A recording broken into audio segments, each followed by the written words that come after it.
We lock and load, Allen Powell. It's the Allen Powell Show. Where we lock and load. Come on. It's the Allen Powell Show. Where we lock and load. Come on. It's the Allen Powell Show. Where we lock and load. It's the Allen Powell Show. Where we lock and load. Come on. Welcome to the Allen Powell Show live on a Wednesday night. The NBA draft is in full effect. It's been a minute. We are back with some breakdown of the NBA draft, some trades, some signings. Vic, Brian in the building. The Bulls just made their second round pick, a player that we've watched. Just real quick before we go back into the first round, Braden Smith from Purdue got drafted by the Bulls. I seen him. I like him. He reminds me of a J.J. Barea type. I think he can be a fan favorite. I like the pick. Vic, what you think about that pick so far? I mean, yeah, he good value, man. I mean, he's a playmaker. That's what I like about him. You know what I'm saying? He knows his role. He is strictly out there to try to get the guys who are your bucket getters open. You know what I'm saying? He's an excellent passer, man. Just a gritty player. And yeah, I watched him at Purdue a lot. You know, he went up against my Illini. You know what I'm saying? So yeah, I saw him a couple of times. So yeah, man, I like the pick. Good value. He could be a nice backup. He's only 6 foot, but we've seen small guards do well in the league. Brian, I don't know if you get a chance to see Braden Smith, but I think his IQ is high. And I think, like I said, he can be a crowd favorite. Chicago going to embrace him if he come in and do his job. We talking about the all-time leader in assists in NCAA right now. Yes. But I got some bad news for you guys. That pick was traded to Indiana for cash, future pick swaps, and a player named Cam something. Cam Johnson or something like that. Man, they just got me excited for nothing. Yeah. I was in the room, and then I came to sit up here because we were doing this show. So I didn't want to be distracted. Brian, so I didn't even see that part. Last thing I saw was them draft him, and then I came up front. Man, look, everybody loves the little small guard, the Energizer Bunny that come off the bench and give him a spark. Everybody need one of those. You know what I'm saying? Hopefully this means that they got another guard with some size on it who could probably give you the same thing. And maybe he got another trick up his sleeve or something. You know what I'm saying? Man, I'm disappointed, man. Hey. You got Alvarado with the Knicks just won the championship. And you think about the Earl Boykins, J.J. Bereas. The small guard is needed in the NBA, man. All right. The Mr. Hustle. The Mr. Hustle. The hustle. Yeah, the hustle player. That's just an agitator. You know what I'm saying? I think the Bears got Yuki. I mean, the Bulls got Yuki, right? Mm-hmm. Oh, you talking about the yeah. You're right. I'm just kidding. I'm just kidding, man. I'm just kidding. I'm just kidding. Let's go back to the first round, man, because the players fell like everybody thought they was gonna fall. DeBanston won. It was a debate between DeBanston and Peterson who was gonna go one. I always thought DeBanston was the best player for my. But some people thought Peterson. He goes number 1. Peterson number 2. Just real quick, Brian, AJ DeBanston, Trae Young, Anthony Davis with the new look Wizards. How are you liking that lineup so far? The potential lineup is here. Oh yeah, that's a nice lineup. My bad. Go ahead. Yeah. I'm just saying, I think everything's going to fall health-wise. They stay healthy, they should definitely, for sure, be in a play-in, possibly the playoffs. But, Brian, what you thinking about this this potential big three right here? Yeah, that's a nice one. I mean, AJ DeBanston, to me, is the headliner. You know, I mean, where they go as far as he takes them. You know what I mean? And I know it's his rookie year, so expectations might have to be a little manage him a little bit. I mean, Trae Young is an undersized guard. He won in Atlanta, but, there are still question marks on who he is moving forward. Yeah. Anthony Davis, same question marks about what he's going to be moving forward. So Trae got that money. DeBanston's young and hungry. It's nice on paper. I just want to see how it plays out over 82 games. Vic, he says DeBanston is gonna be the key. to run I mean, that team as a rookie. I mean, I got kind of agree because he come in with no injury history, and we can hopefully hope, 75 plus games out of him. He already hit on the head. There's a question mark with the other two about how many games they can play, how can they stay healthy. So I don't want to just rehash what B already said, because that's the key to this team. Both of y'all said it's the health of the other guys. I know what the young led's going to do in the Bansa. He's going to be a player. He is. It's in him. It's up to Anthony Davis to see if he can give you 65 plus games. The same thing with Trae Young. If those guys give you 65, 70 games, they definitely can be like the 5, 6 seed. They got some talent over there in Washington. It's just like you said, it's all about health. Yeah, and that's what I'm saying. Like, I know you said the Bansa is the key that drives, but for me, if, like, to y'all point, I think it's Anthony Davis is the biggest key. Of course, it comes with the health, but if the injury history continues and Anthony Davis is out, then the Bansa is going to be like Cooper Flag when Kyrie and Anthony Davis got injured over there, and it's going to be a lost season. You got to wait till next season. So I think it's going to be Anthony Davis that's going to be the driving force this first year at least. But you know what? That's kind of like a catch-22 to that. Under the Wizards are banking on, like, if that possibly happens, we can be back in the lottery again. Yeah, that's facts. Facts. So it's kind of like, they're in a good position. They're in a good position either way. Getting the Bansa was like, that was a good move. Yeah, for sure. Brian, you mentioned the signing of Trae Young. He did re-sign. To be honest, man, when this deal happened, I was like, I don't know if I agree with this. I don't know if he's worth $212 million. Atlanta got better once he left. Like it's his style of play conducive to winning basketball, and it remains to be seen. So when they signed for $212, I said, man, $212, is he a max player like that? Vic, what you think about this signing? Yeah, man, that was crazy, man. Seeing how, not overall with the numbers or things like that, but when he goes up against certain guards, how guys that are not making as much money at him consistently outplay him, it just makes me wonder. Like, he's like a one-dimensional offensive player. Like, he's a hot and cold three-point shooter, not a great shooter, but he'll get hot from there every now and then. Hit about 35, 36%. He take enough shots to where it is. He will score because, he'll get you 25 points, but he'll take 25 shots. Right. He do come up with, a few assists here and there, bro, but I just don't. Inconsistency, his low shooting numbers, they just rub me the wrong way, man. And I just don't see a $200 million player in him. That's just me. I don't see it. I said, man, he got a good agent, man, because I didn't think he was going to get that. I thought he was probably going to get like a short-term deal, prove it to me deal. He had a player option and he opted out. And I was like, oh, that must be they're going to give him more money. But I didn't think it was going to be this much. I thought they was going to give him like a 2-year, maybe 60, prove it, Yeah, man, they maxed him out. They maxed him out.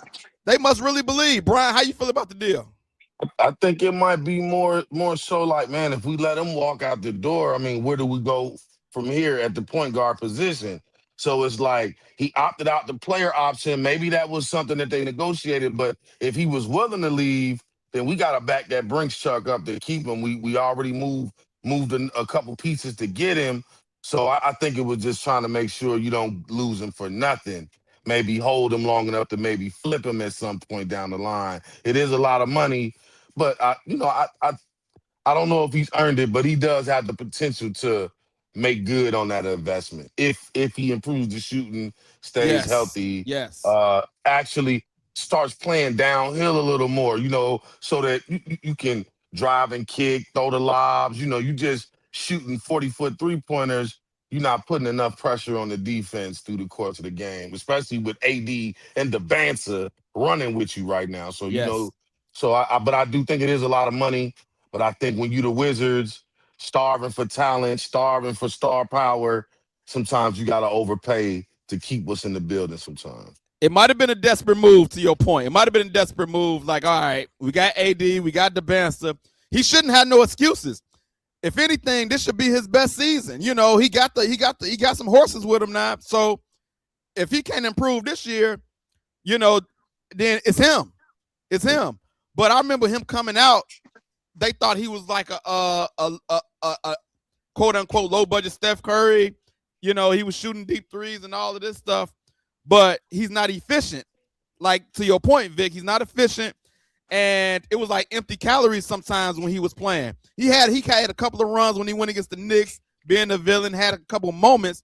But I would say coming out of college, you know, I think did he lead the league in scoring when he was there one year? Yeah, Oklahoma. He was putting Oklahoma. Yeah. So, you know, the potential was there, but it just never came to fruition. So it's gonna be interesting, man. I hope it works out for him. I'm rooting for the Wizards to not be trash for a change. And the bands I hope Anthony Davis stay healthy, and I hope they make the playoffs, man. I hope they make the playoffs. So let's get back to the recap.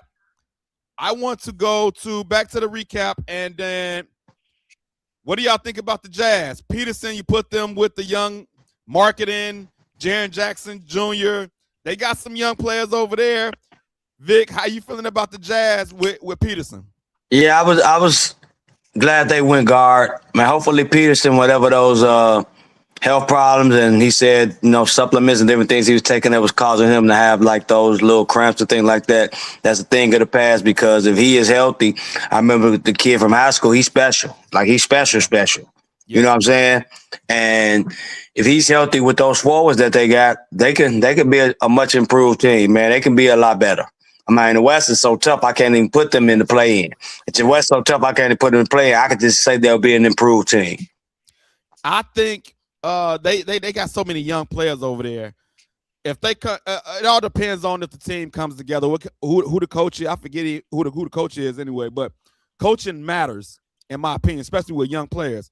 And if he can bring them together, I think the play-in is possible. Just looking at their roster. Brian, how you feeling about Darren Peterson with them young guns over there?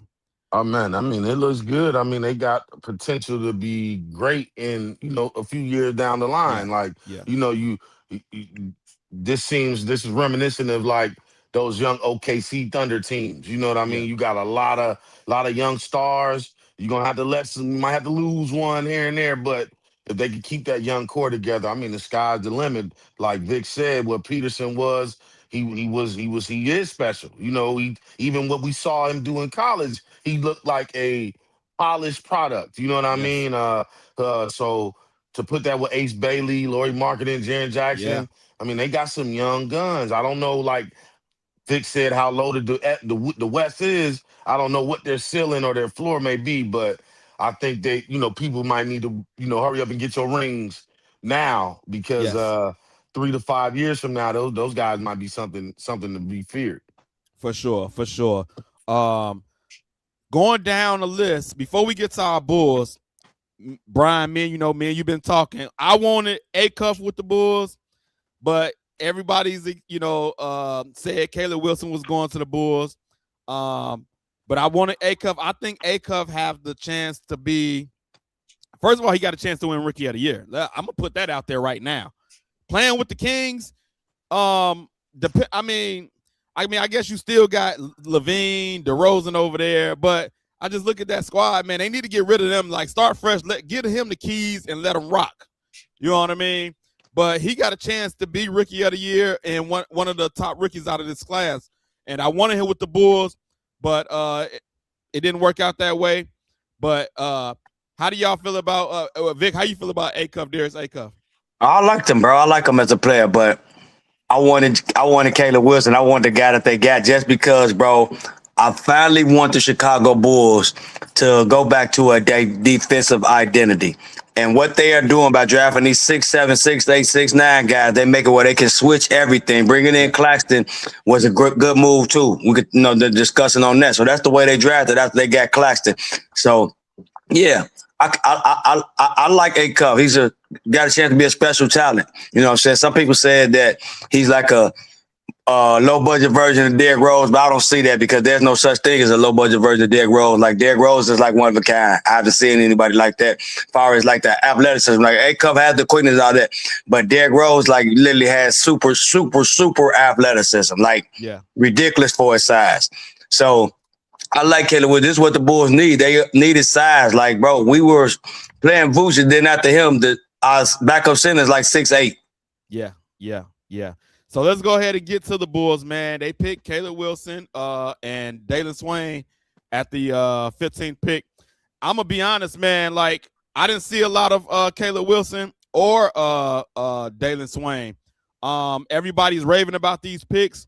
Vic, I'm gonna give it to you, man. I saw Swain a lot, bro. Like, in my opinion, with work and things, he can be like a Jimmy Butler type player, bro. Seriously.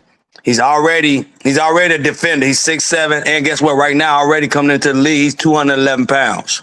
Yeah. So you talking about Kawhi maxed out at like 220 with his size. You saw he was, you know what I'm saying, fit, nice size. This kid don't have far to go as far as his physical adjustment to his body. He's more so size to where this Swain, he needs to more so size like be more consistent shooting, because he got better every year in college. But he still needs to be more consistent because it came and it went. Now, his mid-range is nice, but I'm talking about his three-point game. He need work on it. But other than that, though, I like him. He got a handle. He plays defense. He got size. He got, you know what I'm saying, he got athleticism. Like, a lot of people just didn't get to see him a lot down there in Texas. As I'm looking at these picks, if you look at the defending champs, the New York Knicks, you look at OG and Mikal Bridges. These body types bode well, you know, against, you know, if you look in the future of trying to compete in the East, these body types actually seem like it go well. Brian, how you feel about these picks? Man, I love them. I mean, I love them. I was a little shocked by the Swain pick because I got my eyes set on the Cameron Carr kid. You know, I think they were similar athletes, but Swain got about 2 to 3 more inches on him. So, I mean, with that being said, though, I love the Caleb Wilson pick. I did, like you, want a dynamic guard and Darius Acuff, but like Vic is saying, Caleb Wilson is a superb athlete. He reminds me of like a KG Antetokounmpo hybrid. You know what I'm saying? So with that type of upside, right, he can be the best player. He could arguably be probably the best player in this draft down the line. And then with Swain, like you say, they're creating a world where it's positionless basketball over there, and we switching to 1 through 5. Giddey 6'8", Swain 6'7", Bucelis 6'9", Caleb Wilson 6'10", Nick Claxton 6'10". I mean, what's up? And they all moving. So you know, so I'm seeing the vision. I like that he stuck to his slot principles and he got these guys that fit what he was looking for: strong, long, athletic, and physical. So I really like it. Swain, he remind me of I thought Paul George, when you said Jimmy Butler, same type of two-way tenacity type of player, just, you know, could do it on both ends. I really like, and man, he looked like a power forward down there in the paint. When he get down there in the paint, he finishing with both hands, layups, dunks. I mean, a really impressive inside game. So overall, I would give it an A, man, because you solidified at least the length and athleticism department, and that's things that the Bulls teams have been lacking since Derrick Rose all the way back to Michael Jordan. You know what I mean? We're never athletic enough to compete with a lot of the better teams. So, and look, I like the fact that they got these players. We didn't get a chance to talk about the Tiago Splitter hire. I ain't get a chance to talk about that, but I'm gonna say this: when he got hired, I was like, you know what? I think I like this. I feel like he got a raw deal in Portland.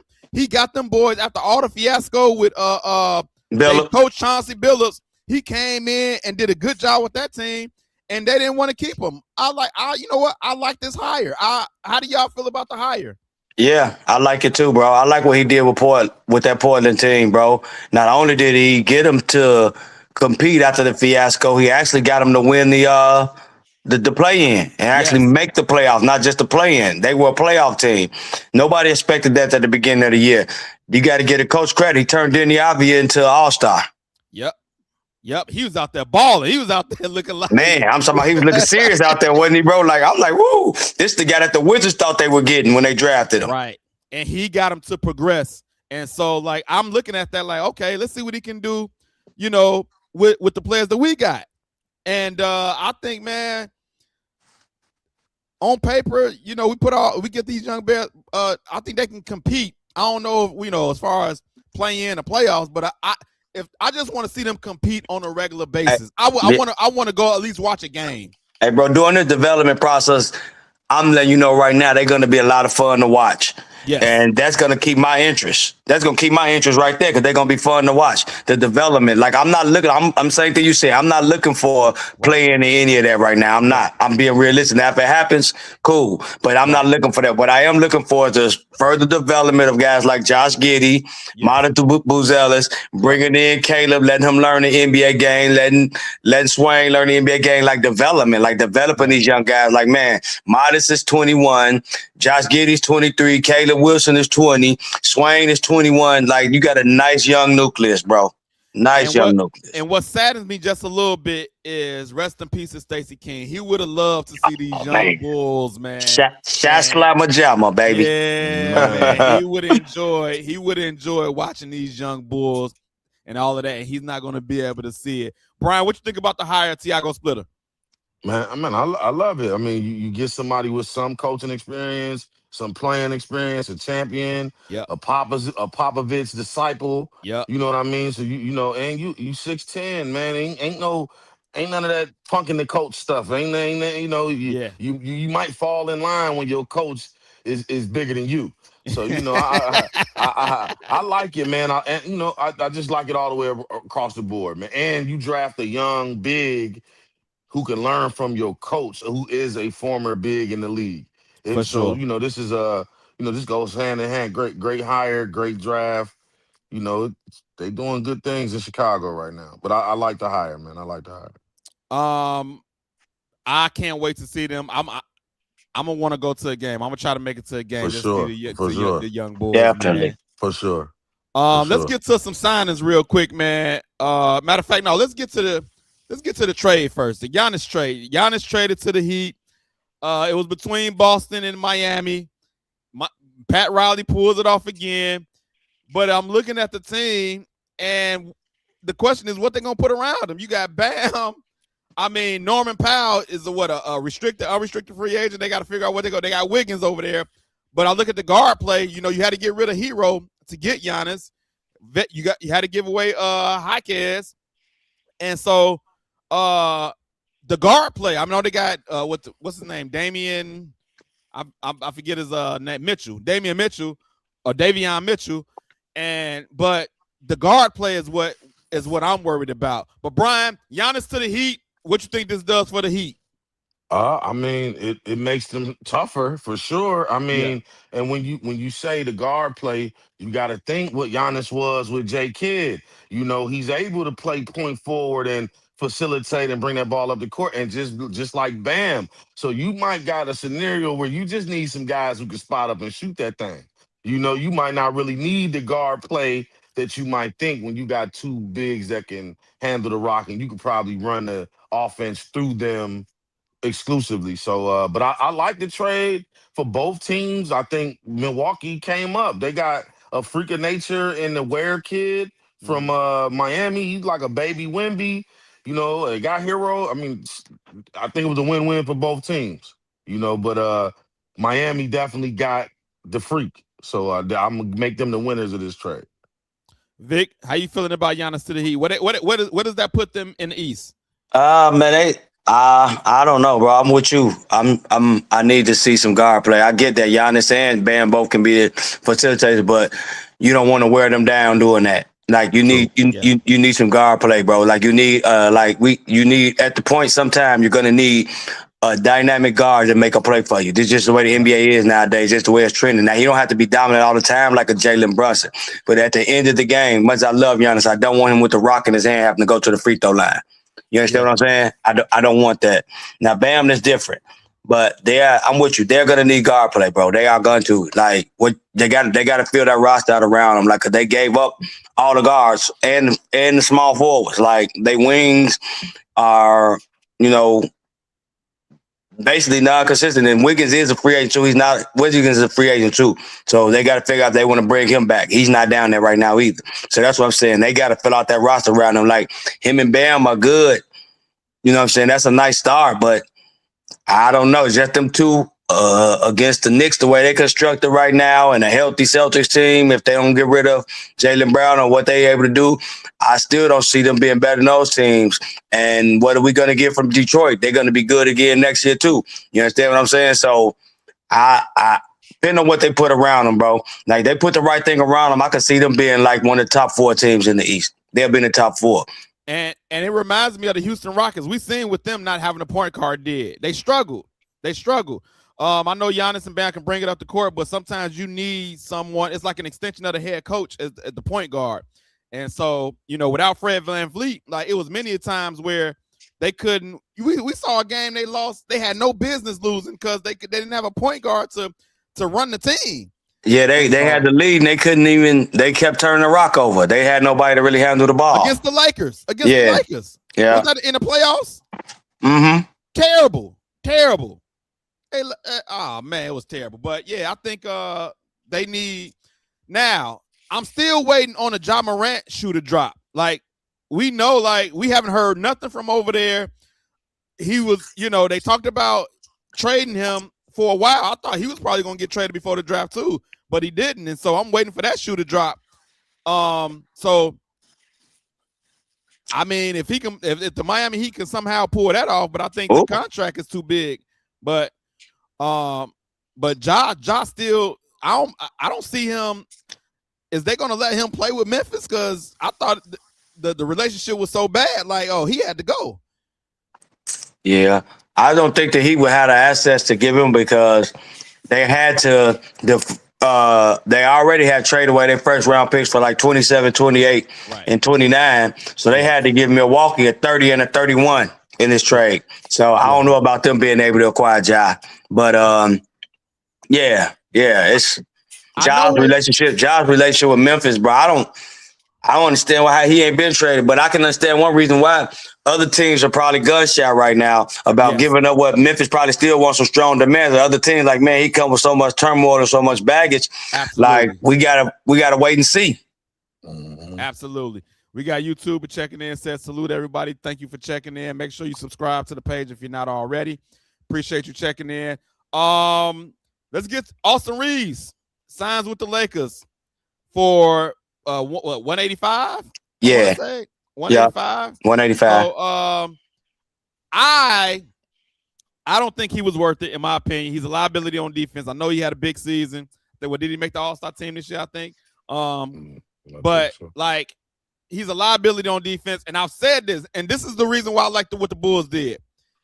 I keep saying this. You cannot have more than 2 white people in your starting lineup. The Lakers are at their limit, and both of them can't play defense. Now, the Bulls got Giddey and Buzelis. They can't have no more. You seen the champions. They all black in the starting lineup. I like Buzelis. Buzelis can play defense, man. Play defense. That's what I'm saying. Yeah. And he played defense. So now Giddey don't. That's our one. Giddey is our one. You gotta play defense, and Luka and Reeves are liabilities on defense. I'm talking about terrible. The effort not even there. That was make me angry. The effort ain't even there with them guys. They just like, we gonna score, we gonna put up numbers, but the effort don't even be there with him or Luka. And we seen Buzelis put Luka in the spin cycle and dunked that one time. A few times he done blended them up.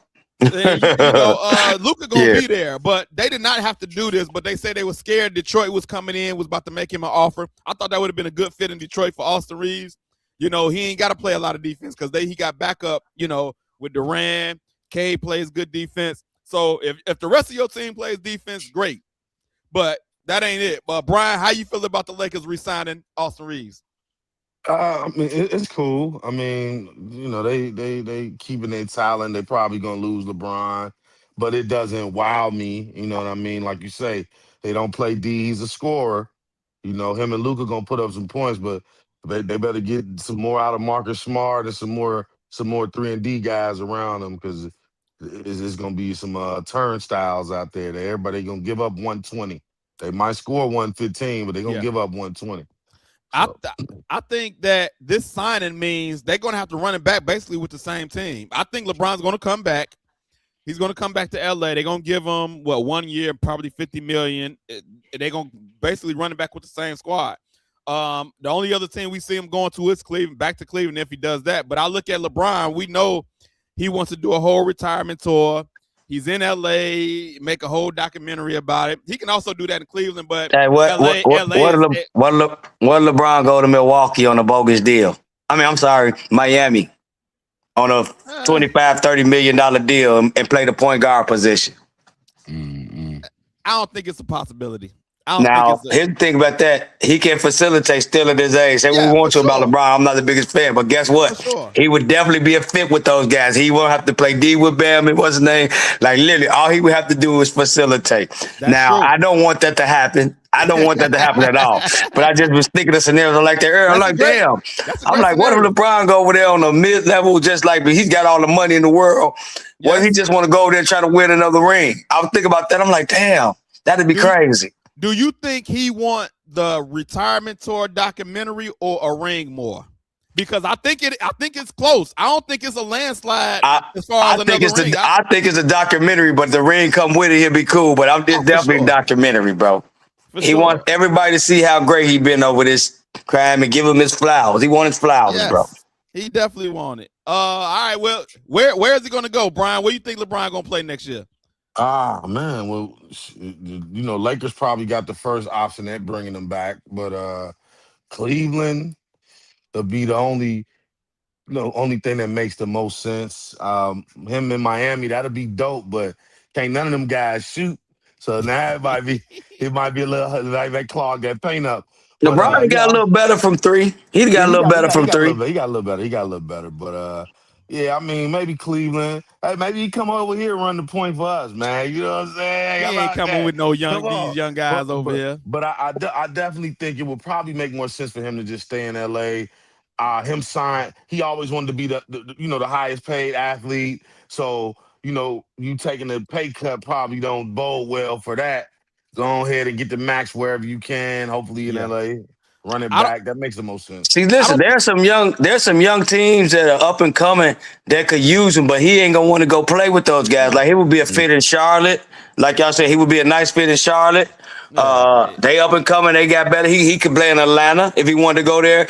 But Golden State. My bad. He always said he wanted to go play with Curry. Yeah. They might find a way.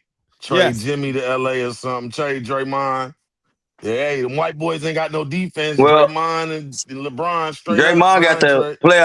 He got the player option. They saying that he may opt out to try to force them to give them more money. If he opt out, they might say adios. So he better tread lightly. He better not. He better pick up. Maybe somebody said that he'll try to force them to give him more. Like break it down, like what he getting. Break it down for like 2 years and add something on to it. Like he don't want to go nowhere. They basically trying to he'll give a hometown discount. Yeah, that's the only way he'll do it. He opt out if they give him more money but less a year. You know what I'm saying? You know how they like they did like But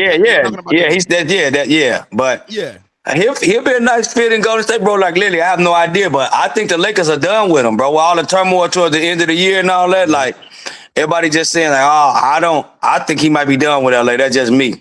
That's just me. I think we're gonna find out in the next couple of weeks. Everybody been saying as far as the timeline go, it got to be like the next couple of weeks as far as what he gonna do. So I'm trying to figure out, like y'all said, the two teams though. I mean, Golden State and Cleveland would be nice fits. I mean, I threw those other teams out there as just like hypotheticals because a guy like him, he could be the veteran to push them to the next level. But that's not what he want. He literally want to try to compete this last year. And go out, you know what I'm saying, winning. Go out winning, you know what I'm saying? If he took a pay cut, I mean, imagine him over there with Ant, or in Minnesota. Like, it's so many. Like, if he could go, he could make a difference on a lot of teams with his skill set. I mean, then no team would be a bad fit for LeBron at this point. Maybe Sacramento or something. Man, they just terrible. They just how they run their organization. As a Bulls fan, I even empathize with the Kings because I've seen some good times. They've never seen any good times. You know what I'm saying? Like, Jesus Christ, you know what I'm saying? Like, I empathize with those guys. I've seen the Clippers be good even though they haven't won the championship. We've seen Milwaukee come back from the depths. We've seen Toronto come up and win a championship. Bro, I see the Chris Webber and Mike Bibby Kings, and after that, they've been doo-doo, man. I think we all know it's between two teams. Maybe three. L.A., Cleveland, and the Golden State because he said he want to play with Steph. I think they got an outside chance. if he want to go out, play with Steph, and chase a ring that way. If Golden State can somehow maneuver some stuff around and grab him, they'll try to do that. But I think those are the only options. But I think we're gonna find out in the next. Y'all getting any rain, man? I got some. Yeah, I got some. Man, it's thundering and everything out here. My blinds was shaking a little bit, so maybe it was. I want to get into some more news, man. I want one more thing. What y'all think about the Nick Claxton trade? At first I was like, why? But then after you talked about it today, I was like, okay. I mean, it's only for 2 years. They could absorb the contract. So I just think that he's like a rim protector and a alley-oop kind of guy. Like, you know what I'm saying? Shot Slama Jama. Those guys, they want to be able to switch everything when guys go into pick and roll. And you can do that when you got 6'8", 6'9", all these guys who can make up ground. Like, that's what most impressed me about Caleb Wilson watching this tape of North Carolina. How he recovered on help defense, bro. Like, oh, man, bro. You gonna love this guy, bro. Eventually, y'all gonna love this guy. I'm telling you. You're going to love this guy. I like that Claxton deal, especially to get him for nothing. You didn't give up nothing. You know what I mean? To get him we didn't give up anything. We just we were able to absorb the contract. Yeah. I like that. I mean, again, we lacked size. Yeah. They addressed it, free agent and trade and the draft. This is you're gonna have to bring your hard hat and your lunch pail to come here. Yeah, ain't no more easy whoopings. Ain't no more just coming in and blowing this team out no more. No, it ain't. The days of the Matadors, Zach LaVine and DeMar defense is over with. Ain't no more of that. Over, bro. Yeah. Only liability is Giddey, like you say, and hopefully he give a little more. But most nights he got the advantage at the point guard spot. Most nights, because he'll walk a triple double. So yeah. So it's Claxton. Y'all look at some of his tape. He done got a couple triple doubles out there. He 12 and 9 on the rebound, on the points and rebounds, and a few times he had like 9-10 blocks. Like bro. And you know what? You need role players. I thought he was older. He just turned 27. He's not even he just hitting his prime. Yeah. It's a good move. We have some coaching news I want to talk about, man.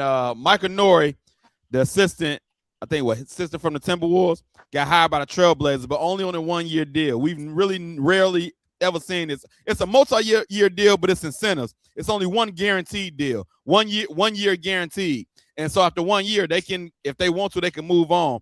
The National Basketball Coaches Association had an issue. JB Bickerstaff said it's a slap in the face. If you are an assistant, would you take a 1-year deal with no security? And you taking a Trailblazers team that's going to take time to build. Brian, if you was an assistant, would you take a deal like this? Like, no, I'm good, man. I need more than 1 year. You know what, man? Sometimes you got to bet on yourself. I've heard this Michael Nori name a lot recently, and he hasn't gotten a head coaching job. Now, I don't know if I would be willing to bet on myself in Portland, but I can understand why somebody in his shoes who wants to be a coach would take this chance. Hey, if Tiago could do it, given the stuff that all I got to do is just match what Tiago did, and I'm gonna get paid. So I think it's okay, but ordinarily outside of certain circumstances. This might, it might not. I wouldn't do it other than a person who's been trying to get in that seat for the longest and just wants an opportunity. But other than that, it's not that is a slap in it. 1 year, come on, man. What can I, what can I do in 1 year that'll make you incentivize you to keep me other than win a ring? The Trailblazers seem like a circus right now. For sure. They had Tiago Splitter. He did well after the Chauncey Billups fiasco. You get rid of him, and then you sign a coach on a 1-year deal, something we never seen before. Vic, what do you think? Well, first off, they didn't want to pay Tiago. He overachieved, and he earned a big payday, and they was on some BS, typical Portland. When it's time to pay somebody, coaches, players, all that, they want to ship them out. That's what they've been doing for years.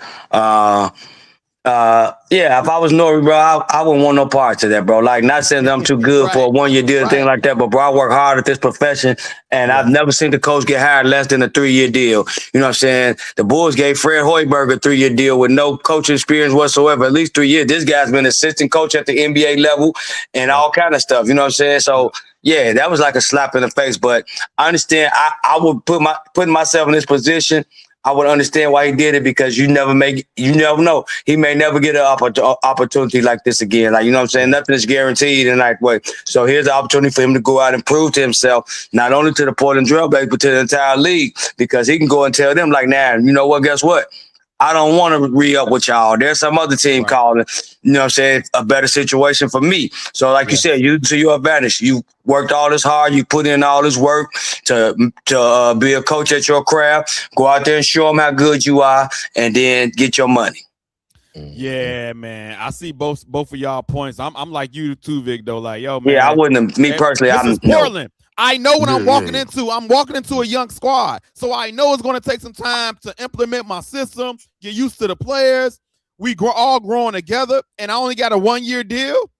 And it's like, yo. Yeah, you make me think of like I was an afterthought or something like that, you know? But yeah. And then I see how you treated Tiago Splitter too.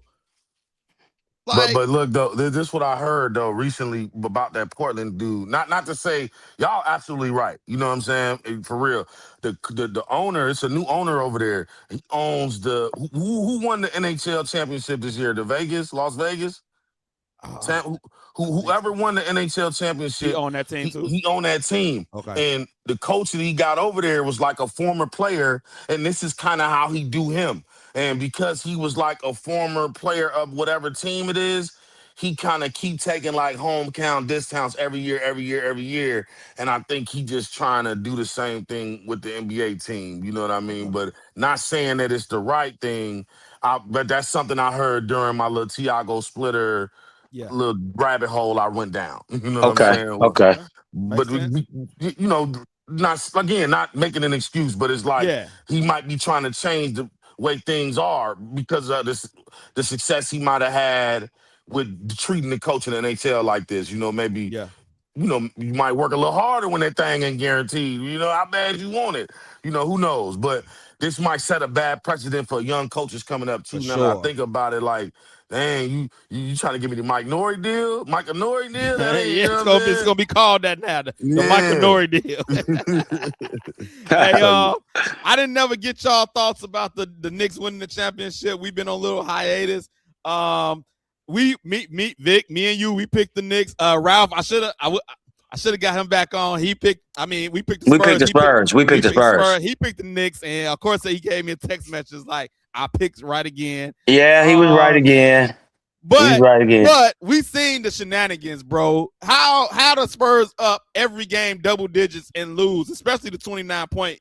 Hey, bro, that was ridiculous, bro. And what that series showed me is typical NBA today. You shoot your way in the game, and you shoot your way out of the game, bro. Yeah. What happens in the fourth quarter for the Spurs, bro? They have nobody they can throw the ball to down low and get a bucket. Not even Wemby. He's not he had no back to the basket game. I didn't realize that it was his back to the basket game was basically like non-existent. He's good at catching oops, and he can shoot, and he plays great defense, but I didn't realize he had zero back to the game because he's doing so much other stuff. I never really focused on that. I'm thinking, okay, maybe he'll get down there when he got to or whatever. Nope. That was not the case in the fourth quarter. Every time they try to shoot their way back in the game where the guards are trying to get to the bucket and make plays. They could not get anybody on the block and get a bucket. And the Knicks just kept on coming. They kept on attacking. And that's what I was saying when we was talking about Wemby on previous shows. It's like he still got a lot of work to do. Like, as talented as he is, he still don't have post moves to take advantage of his height. You know what I mean? It's all shooting. He can finish at the rim. That's cool. But can you just, hey, give me the rock, let me go to work. And you know what I'm saying? And I know he's supposed to be working with Olajuwon or Duncan and all of this stuff. Like, yo, you ain't put none of whatever you maybe learned from them to practice because you didn't use none of it. And I said, like even if you like get the 10-foot fadeaway shot from the baseline where, you know what I'm saying, you fading away, that's still more high percentage than when you up 20 points and the team is making a run and you trying to 3-point your way with them. Like, y'all both still, you try to shoot your way back to the league, and that's not gonna work. Like, you up, you can't get fouled. Like, you're supposed to be going to the free throw line when you up. You up 20 points, you got to close the game out. Your team is supposed to be getting to the free throw line. You're supposed to be attacking the basket. And that's not what the Spurs did. They steady settled for jump shots every game in the fourth quarter, and that's why they blew all those leads. if that's Kobe or Jordan, and even LeBron at times, I see what's going on. Let me get a bucket or get to the foul line to stop the momentum. And they could have used a Chris Paul in the moments too. I hate that they didn't have a veteran that can calm the team down on a regular basis. Yes. So yeah, but Brian, what do you think about the Knicks winning the championship and how it went down?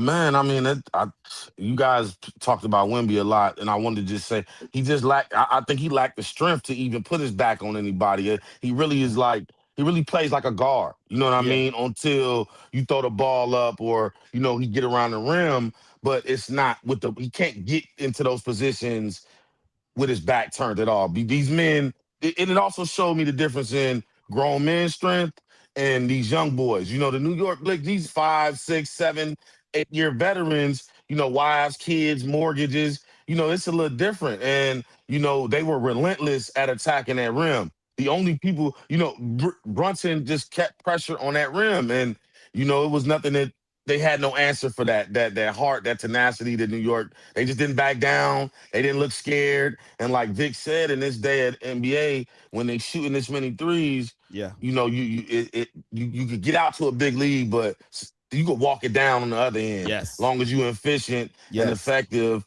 And OG Anunoby, Cat, those guys played big, man. They played their roles. And I just found a newfound respect for guys who excel in their roles. Even all the way down to the way that Jalen Brunson plays. He didn't get out of character. I'm getting down here, floater, post shimmy, layup. He just stayed in his game. Oh, Anunoby, tough shots from the corner. Mikal kind of was silent, but rebounding, switching, playing defense. Cat, he had big shots. I mean, it was just a collective effort. I really like what the Knicks did. I would have picked the Spurs too, just because I thought they was riding high on that momentum. But the Knicks did what they were supposed to do. God forbid if they would have lost that, man. Them people would have been jumping off the Empire State Building or something. You know what I'm saying? So, shout out to them for winning it. I want to see what they can do in terms of even running it back, because now it's different when you the 100. You know what I'm saying? They already brought out the odds. The Knicks is fourth odds to win a championship. They ain't got no respect. And they won a championship. They did. They played great. They was hot. They got hot because they start playing after the Atlanta series. They start playing out of their mind.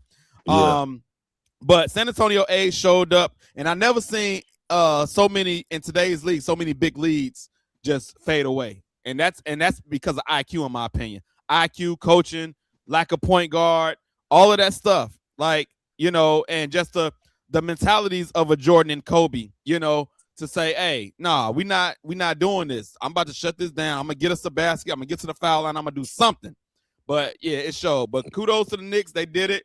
I don't expect them to repeat. I think it's too many good teams out there for sure. It's so crazy. When I was watching those games fold out, I was like, who would have been a better fit with San Antonio than Colin Sexton? KD. No, they definitely they could have used something. They don't got a guy who can really just get a bucket neither. They need a closer. Dylan Harper might be that though in the future, because that kid is special. Harper, you know what I mean? Harper is special. Yeah, I like him. I like him a lot. I think if they use him a little more, they maybe could have pushed it to another game. Like, because he was getting to the rim, he was attacking. He was finishing, getting fouls. It was like they just wanted to see what Fox could do. Fox was hurt. What I mean? Liability. Yeah, we got the. I feel like we got a conspiracy theorist on here. His first comment was, because you can bet the entire game, people made money off the prop bets, and then he said the Knicks won because it's the 25th anniversary of 9/11. OKC won last year for 30th anniversary of terrorist attack. So he's putting some dots together. Oh wow! Okay, bro. All right, my man. X-Files. Uncle Ginger Chronicles. Uncle Ginger Chronicles is putting a 30 for 30 together. Hey, all right, maybe we'll Hey, find out. All right, okay. you better be, hey, Unc, you better be careful, man. They snuffing cats for information like that, man. For real, bro. Like, man, what you talking about, man? You see, Adam Silver look like he look like a vampire, man. He don't play that, man. Hey, real quick, the World Cup is going on. Are y'all watching any of the World Cup? No, I mean, I've been missing it. I'm bogus. I'm bogus, man. I'm bogus. Hey, Bro, no, man. Honestly, man, I haven't watched any of it. I was watching NBA Finals, and then after that, I ain't gonna lie, I got right into baseball. Mm. I Yeah. wasn't watching it at first, but then it was like I did call soccer games at Purdue Northwest, so I was like, I kind of know what's going on. Let me tune in and watch. And I was watching a lot of it today, to be honest. And man, it was actually entertaining. Like they were scoring. It wasn't just boring. You know, it's kind of slow with that big screen, and you know, it kind of reminds me of hockey a little bit, but it's even like a bigger field. And so, but I'm watching more of it now because I kind of got the terminology and all of that stuff. And so, but it's a big deal, man. Like when I went to Paris and France, like this is their NFL. You know what I'm saying? This is what they call it, football.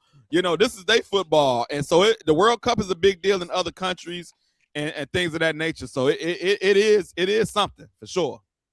For sure. Uncle Ginger's Chronicle says Spurs winning next year versus Miami. But what's the reason why they winning? What's your conspiracy with Spurs winning? Tell us the conspiracy with why the Spurs.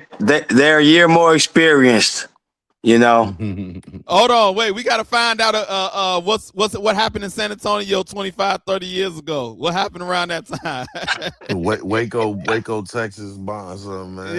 Yeah. Come on, Uncle Ginger's Chronicles. Give us something for the Spurs winning. Are they gonna win it straight up, or it's a conspiracy behind it? You gotta let us know, man. Before we get up out of here, my church scripture, Mark 10 and 42 through 45. Man, I'm taking a leadership class right now at church, man, and it's been real good. And one thing that's been standing out is when you think of a leader, you know, I would say this: before I start taking this class, my looking at a leader, traits and qualities, or what a leader is. You think about leading other people or over somebody, this, that, and the other. But everything that I found out about Christianity, Christ, the Bible, everything is counterculture. And so this scripture says, basically, if you want to be a leader, you need to serve. And Jesus even says this. So this is the scripture. Jesus called them over and said to them, you know that those who are regarded as rulers of the Gentiles lord it over them. And I'm gonna skip down. I'm gonna skip down to whoever wants to be first among you will be a slave to all. For even the Son of Man did not come to be served, but to serve. And if you look at Jesus' life, like he came to serve the people. Everything that Jesus talks about as far as traits of being a leader is serving others. That's the true asset of a leader, is serving others. And so it's counterculture. If nobody talks about as being a leader, serving others. And so my point of emphasis lately is how can I serve in whatever capacity what I'm doing, whether that be serving at the church, serving people outside of the church, my family, things of that nature, a true representation of Christ. Even the show, my poker group, I'm trying to find ways to serve more after taking this leadership class and going through scripture as far as how Jesus lived. So that's my thing. Hopefully this does something for people. If you think you are a true leader, Jesus says that to serve people. That's the true asset of a leader. Serve. So Mark 10, 42 through 45 is other scriptures that talks about serving. If you look at the life of Jesus, he even said it himself. I didn't come to be served, but to serve. And so if he says that, then and we need to do the same thing. So Mark 10, 42 through 45. I also got a day in life in the app, a day in the life of Al. I was doing darts last night, and if you go out, you know, music, they be having jukeboxes, and so I loaded up the jukebox, and I was basically the DJ for the night. And I had the crowd rocking, man. You know, I had some 2000 hip hop going. And then at the end, like people was like, man, we were trying to find out who the DJ was. They wanted to take pictures with me there.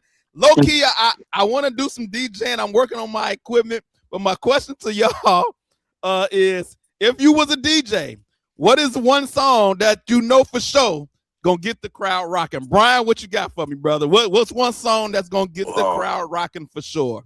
Oh man, you know, depends on what I'm trying to give it. I think I'm gonna go Juvenile, back that thing up, man, and just go start to go get it cracking in this boy.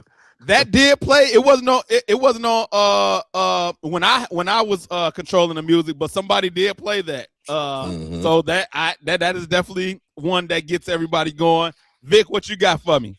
Man, I'm gonna hit him with the R. Kelly and Jay-Z, that Fiesta, boy. Fiesta. He getting the ladies on the dance floor. He getting the ladies moving. Yes, sir. Yes, sir. And I am a DJ, so yeah, okay. I'm DJ. My brother and myself. Yeah, I did that for a while, bro. Yeah. What was your DJ name? Oh man, you know, but it's so crazy. I told you my nickname is shortened up from Ali. They call me DJ Al. That was my nickname, Al. Like your name, yeah. Hey, yeah. I got a couple of names that one of my guys gave me, because another quick story. I went on a guy's trip, and this guy was like, man, yeah, I got all the music, this, that, and the other. And I was like, yo, bro, you want to battle? Like, let's do a verse, song for song. Bro, I demolished them, and everybody was going crazy. They was like, hey, bro, you need to be a DJ. And he called me DJ Al Boogie, and then somebody called me Al, Whit called me Al Scratch. So one of those names is getting used when I get my stuff together. Hey, be careful with that Al Scratch, bro. They out here trademarking it. That's a rapper's name. Okay, well, let me scratch that. I'm going back to Ill and Al Scratch, their group. Okay. That's good to know. Well, we down to I just tell you, you my boy, man. I don't want you out here having to defend your name, you know what I'm saying? Like Caleb Williams with the Iceman, you know? Right, for sure. Listen, man, always sponsorship opportunities available. Merch. I got the Allen Powell's baseball jersey on today. So we still got merch popping off. I need a baseball jersey because I got a t-shirt. I need a baseball jersey.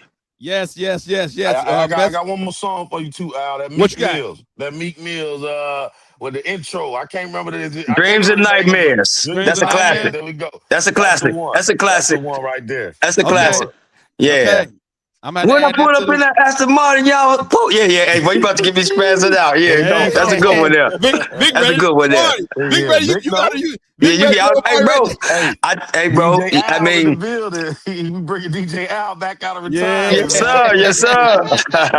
That's what's up. Hey, subscribe to the YouTube. All the followers, subscribe to YouTube. Follow us on Facebook, IG, TikTok. If you want merch, message me. We'll ship anywhere around the U.S. All right. Look, man, appreciate y'all brothers, man. We're going to get back to it next time. We out. Appreciate you. Lock and load, Allen Powell. It's the Allen Powell Show.